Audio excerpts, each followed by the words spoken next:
our Srila Prabhupada translated this Bhagavad Gita and he called it as it is. The reason why he called it as it is because at that time there were more than 200 or 300 different translations of Bhagavad Gita.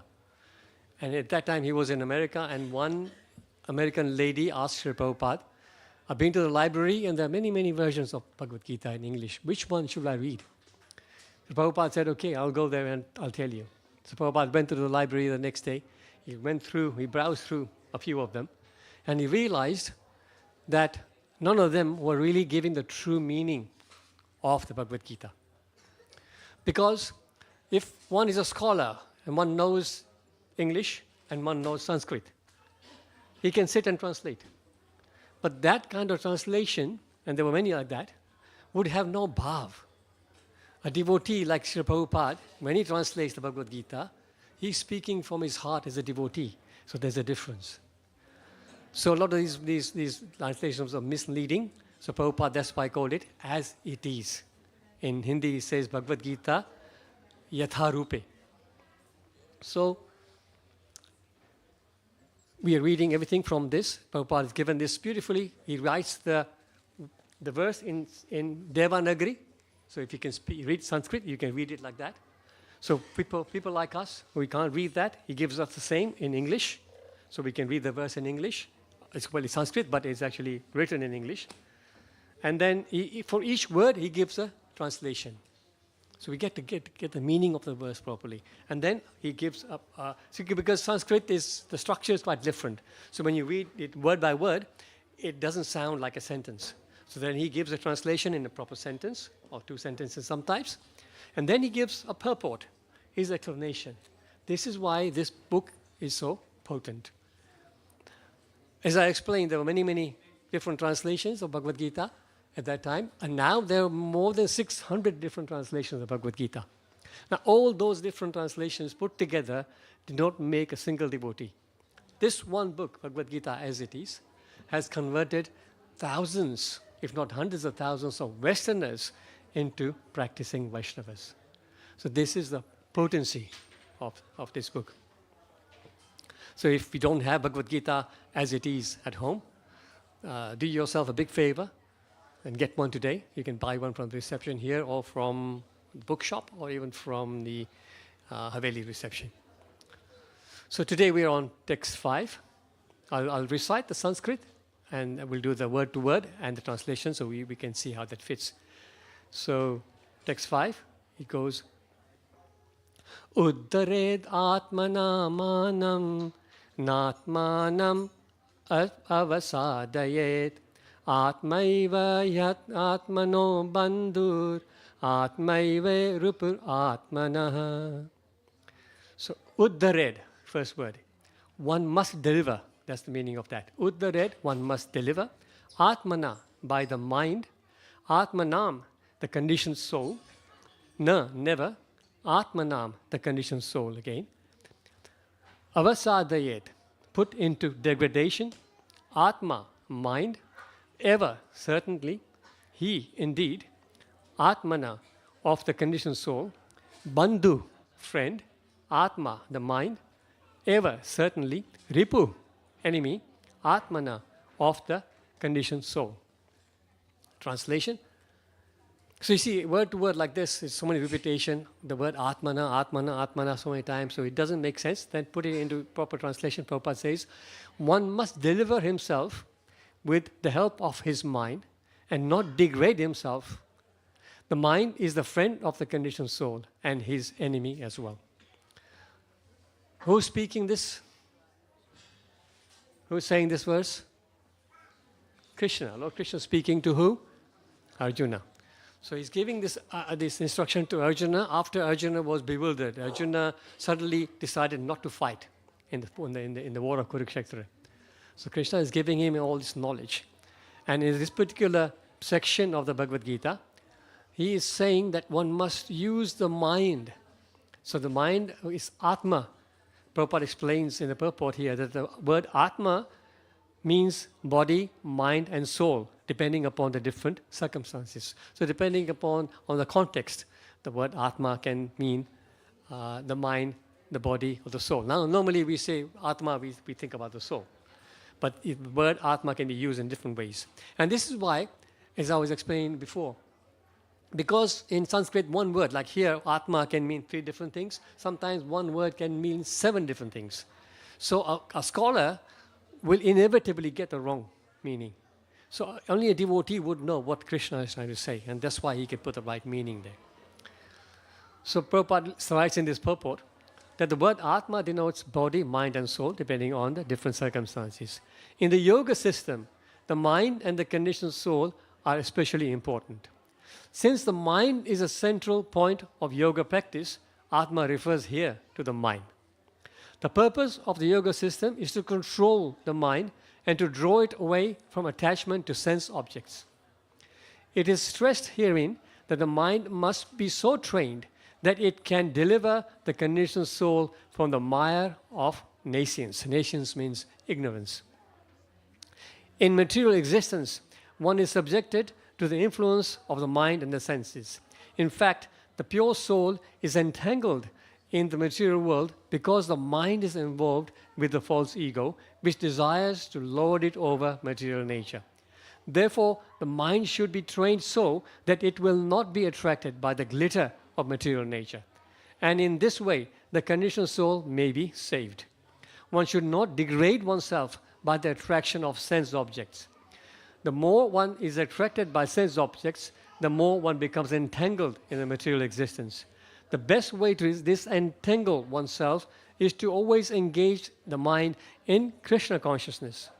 The word he is used for emphasizing this point, i.e., that one must do this. It is also said, and then he uses a verse here from Bindu Upanishad, Amrita Bindu Upanishad.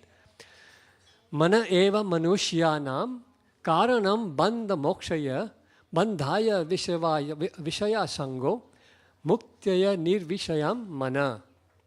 And this Upanishad says, for man, mind is a cause of bondage and the mind is a cause of liberation. Mind absorbed in sense objects is a cause of bondage, and the mind detached from the sense objects is a cause of liberation. Therefore, the mind, which is always engaged in Krishna consciousness, is the cause of supreme liberation. So, the mind can be our best friend or our worst enemy. Best friend in the sense that when the mind is trained in the proper way, when the mind is trained to be in Krishna consciousness, then the mind is our best friend. When the mind is let loose, our mind is sometimes compared like horses, wild horses. Wild horses will if they're not trained, they'll run around in all directions. So generally our mind is not trained. General population is living this life just working hard, making money, maintaining a family, and nothing more. And those minds are not trained. So they're running after sense objects. So those kind of minds are our worst enemies. But a trained mind can be our best friend. So we can see as we discuss this more how this works. So in the purport, Srila Prabhupada says, the purpose of the yoga system is to control the mind and to draw it away from attachment of sense objects. Yoga. So here Prabhupada is mentioning yoga system. So it's a system is called Ashtanga Yoga. Ashtanga Yoga is the system of yoga propagated by sage Patanjali. So it has 8 different parts to this Ashtanga. Ashta means 8, Anga means limbs. There's 8 parts to this yoga system. And it starts with Yama, Niyam, Asana, Pranayam, Pratyahara, Dharana, Dhyana, Samadhi. This is increasing steps. So Yama means to control, to Yam and Niyam is do's and don'ts. So Yam means abstain for certain things, and Niyama means do certain things. So avoid bad things and do better things. We'll discuss more of that. Asana means practicing certain postures of the body which help concentrate our mind. Pranayam. Pranayam means controlling our breathing. That's very famous, made very famous by a certain yogi nowadays. What's the name of the yogi? Who does the TV programs with the yoga? Ramdev Baba. So he's made it very famous. Then after that comes pratyahara. Pratyahara is the time when you start detaching your mind away from sense objects. Dharana comes a stage when you're concentrating really hard. Dhyana is a higher level of concentration where your mind is now really focused. And samadhi is the pinnacle. Samadhi is what the yogis aim for. Samadhi means that by this time you're so detached from the material life that you are in union with the Lord. You are thinking with the Lord. And yogis sometimes also see the yogi within the heart. So that is samadhi. Very, very high stage. So in the modern days, there are many yoga classes that we hear of. And the problem is in the yoga system that these practitioners use when you go to yoga class, they're focusing mainly on the two, asana and pranayam, isn't it? They will show you some sort of bodily postures, and they will show you some breathing exercises. And that's where it stops. Now, fair enough, that's good, because it does help our body, those yoga classes. But it doesn't take us further. Really, Patanjali created this yoga system not just for the bodily exercises and getting our body healthy. That was just part of it. But the main aim was to concentrate our mind to get to the samadhi stage and to actually reach the Supreme Lord, to see Him within our hearts. And that's samadhi. But of course, that's the real purpose. But in this age, it is not possible. It's very, very difficult to practice all the 8 stages of Ashtanga Yoga. The reason being, we are so much weaker than our predecessors. We had, in the different yugas, our forefathers used to live a lot longer. They were a lot more powerful in terms of their mentality, in terms of their thinking power, their memory, everything was much, much greater. And they were able to concentrate for long, long periods. But we can't. We have short span of life. Our attention span is also very short. So we can't do much in terms of the yoga system. That's why, although we practice the yoga system in a limited way, and yes, it has limited purpose, but it is not the real aim for this age. Prabhupada continues in that purport. It is stressed herein that the mind must be so trained that it can deliver the conditioned soul from the mire of nescience. As I said, nescience means ignorance. In material existence, one is subjected to the influence of the mind and the senses. In fact, the pure soul is entangled in the material world because the mind is involved with the false ego, which desires to lord it over material nature. Prabhupada uses this term, to lord it over material nature, which means we as living entities, we want to be the master of everything. We want to try and just, be the boss. So the mind is like that. We don't want to serve anybody. We want everybody to serve us. And we think everything around here is for me to use for my benefit. So this is the mentality. But that is not the reality. It's explained that the soul, the constitutional position of the soul is to be part and parcel of the Lord. The soul is part and parcel of the Supreme Lord, part and parcel. It's explained in the 15th chapter of Bhagavad Gita, 15:7. Mamai vamsu jiva loki jiva bhuta sanatana manasasta nindriyani prakritistani karshati. It is said that the living soul, conditioned soul, is part and parcel of the Supreme Lord. And due to the conditioned life, it is struggling very hard with the 6 senses. Now we know about 5 senses, but he's saying 6 senses because he says it includes the mind. Our mind is the internal sense. So our identity is that we are part and parcel of the Supreme Lord. Our identity is just like this finger is part and parcel of my body.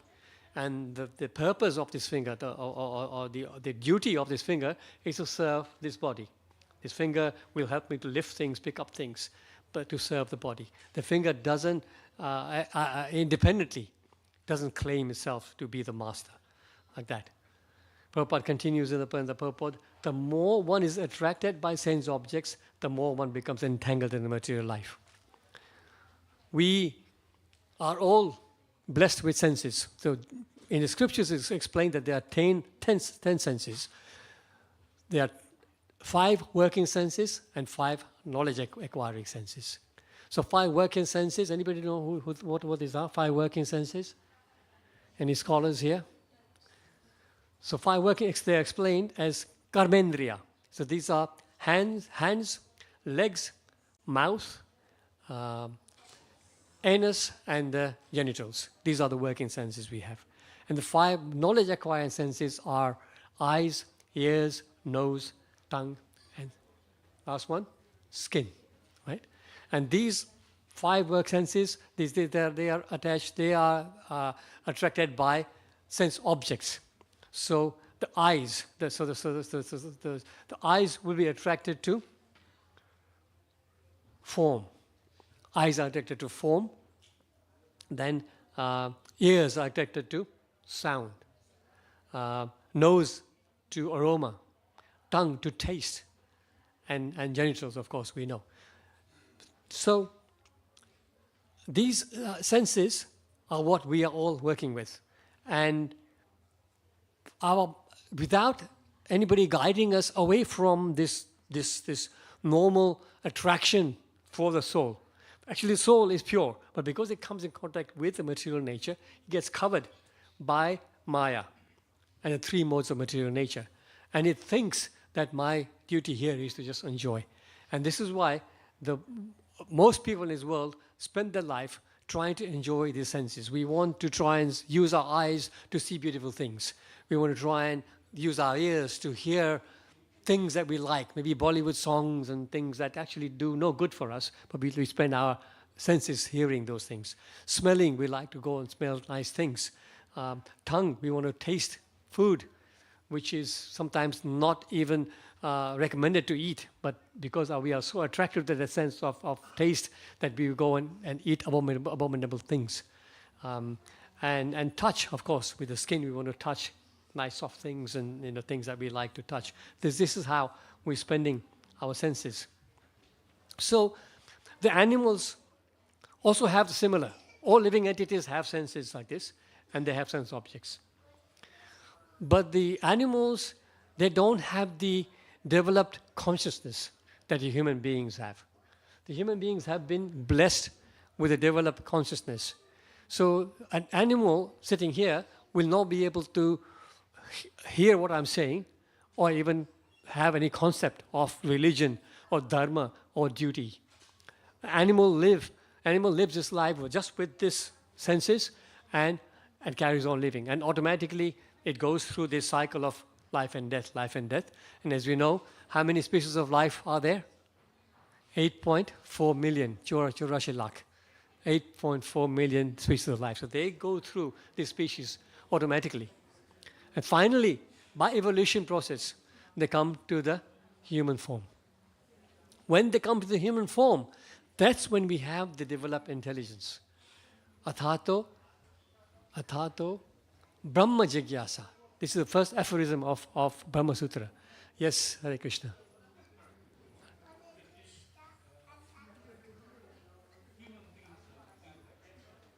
I'm not hearing your question, Prabhu. Are you saying human is on top of the evolution? Yes.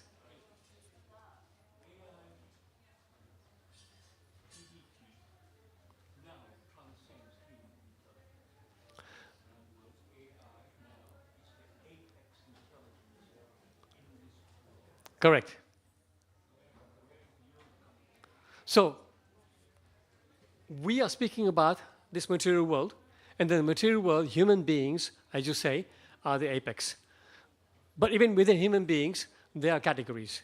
They are aborigines, for example. They are completely wild.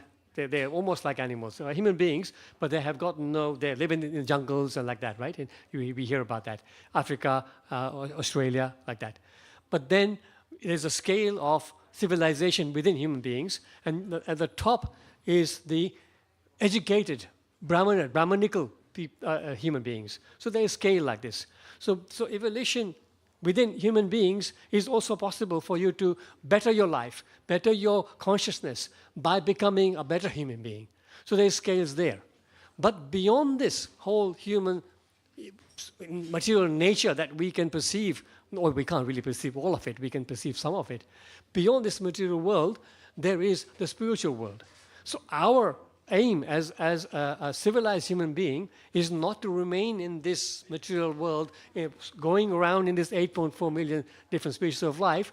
Our aim is to break out of this cycle and go back home, beyond this material world, where it is a spiritual world where we can live without birth, death, old age, and disease, where we have a spiritual body which is not subjected to these things. We don't get disease, we don't get old, and we live there in our Swarup Siddhi, and we have we enjoy over there unlimitedly.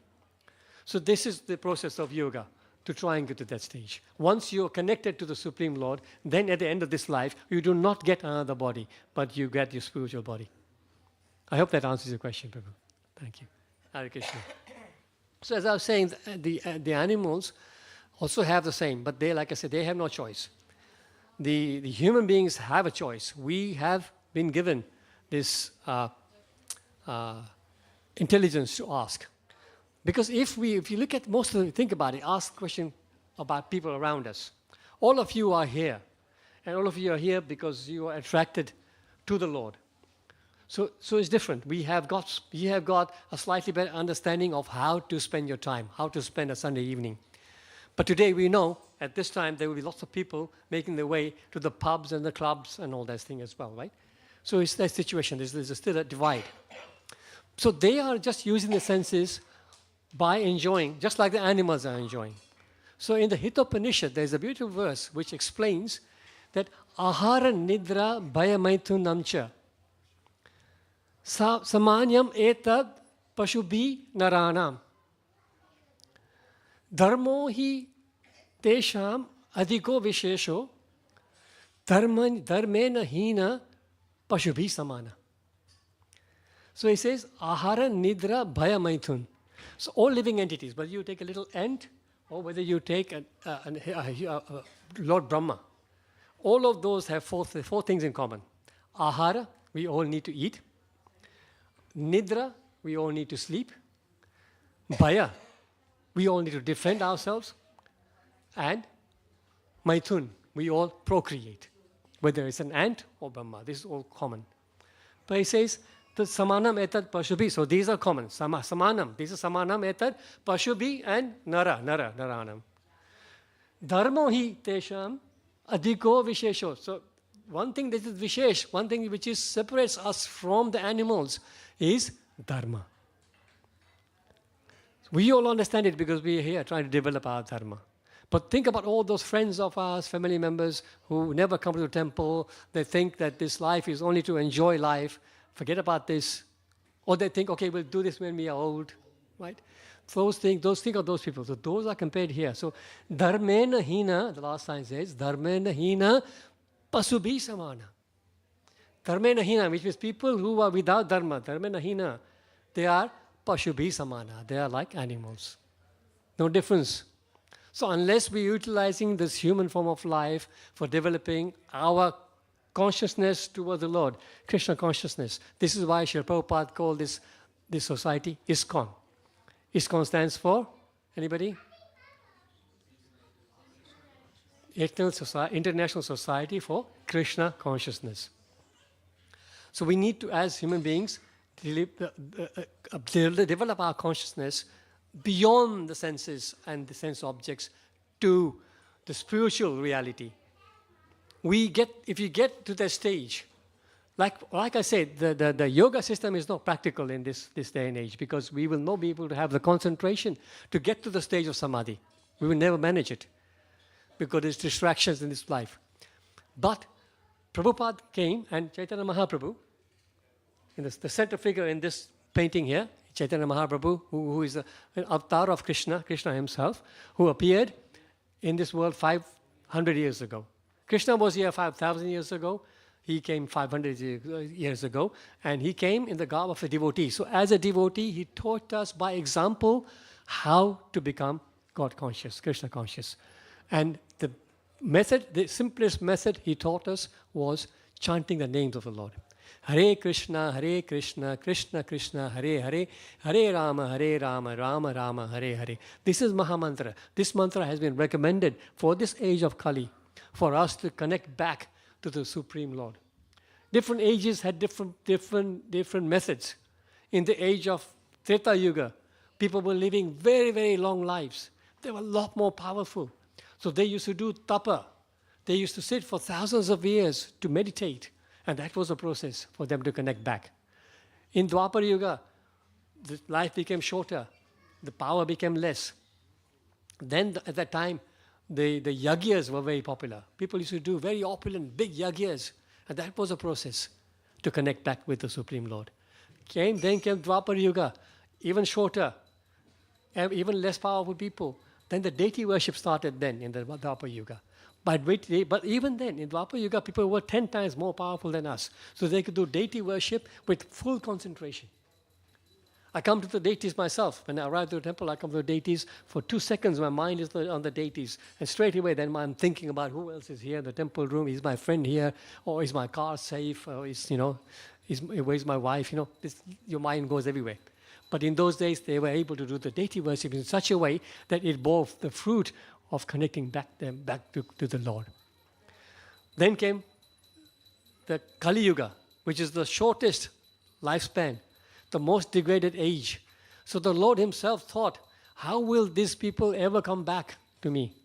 They don't have the power to do yoga, meditation. They don't have power to do yagyas properly. They don't have power to even do deity worship properly. How will they come back to me? So then Lord Chaitanya Mahaprabhu came and said, fine. Well, although this is the most fallen age, in this age, I'll give you a benediction. Simply by chanting the name of the Lord, you will come back to me. And that's the guarantee. So coming back to wasting our life, human life, with sense objects and sense gratification, in the Srimad Bhagavatam, in the fifth canto, 5th chapter, which is entitled Lord Rishabhadev's teaching to his sons.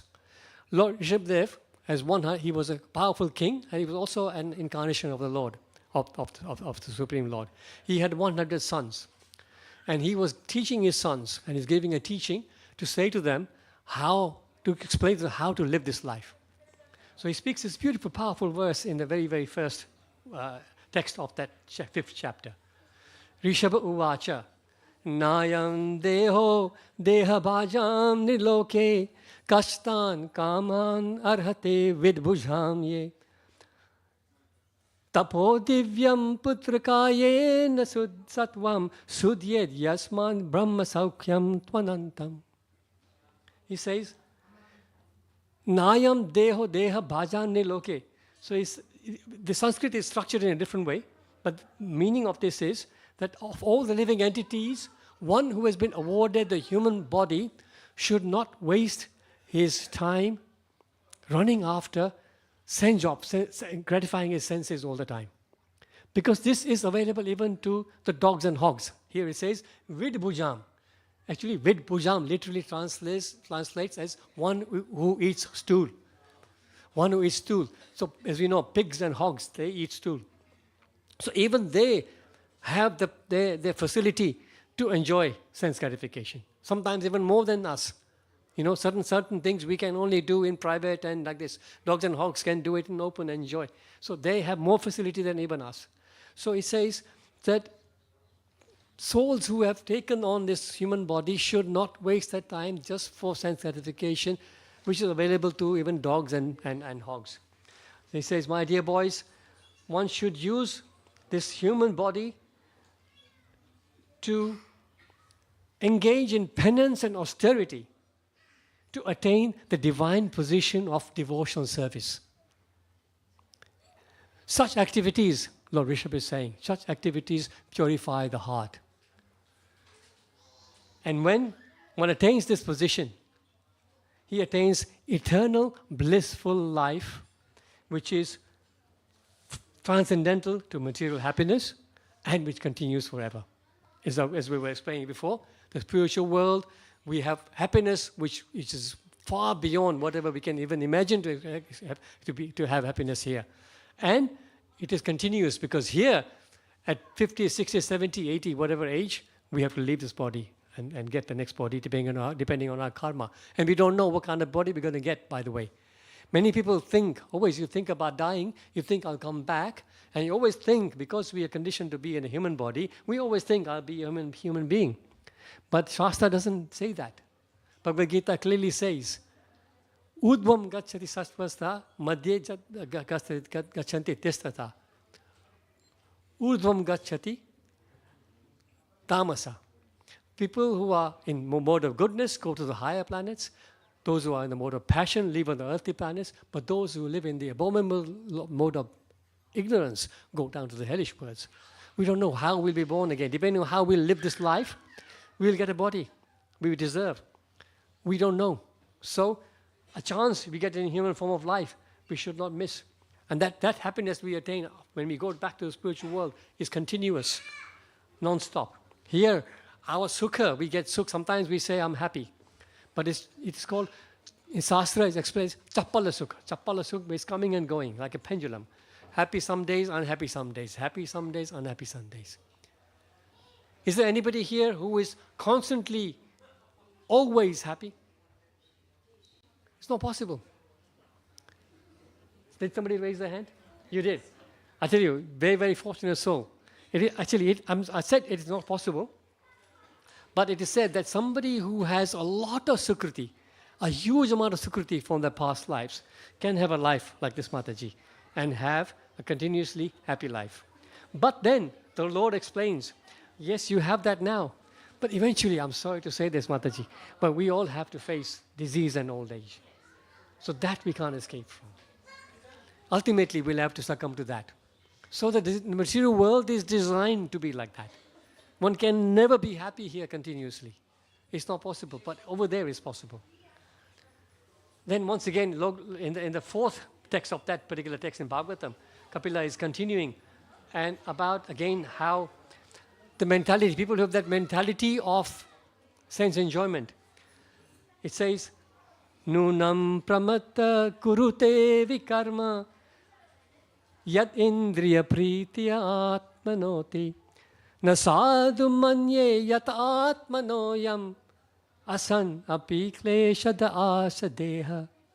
He said, when a person considers sense gratification the aim of life, he certainly becomes mad after sense enjoyment and engages in all kinds of sinful activities. He does not know that due to his past misdeeds, he's been given this body. This body, although temporary, is the cause of our miseries, the Lord is saying. Actually, the living entity should not have taken this material body. We belong there in the spiritual life. But he's been awarded this material body because of his past activities of sense enjoyment. Therefore, he says, therefore, I think it not befitting an intelligent person to involve himself again in sense activities by which he perpetually gets material bodies one after another. Our reason for cycling in this world, one after the other, different bodies, is sense gratification. One must restrain oneself from these activities. Activities, we all have to perform activities. In the Shastras, it's divided into three. There is karma, vikarma, and akarma. Karma is just doing our duties which will produce good and bad results. Just keep doing that. And as we said, we do more good results, we get, like Mataji, a better life next time. What do you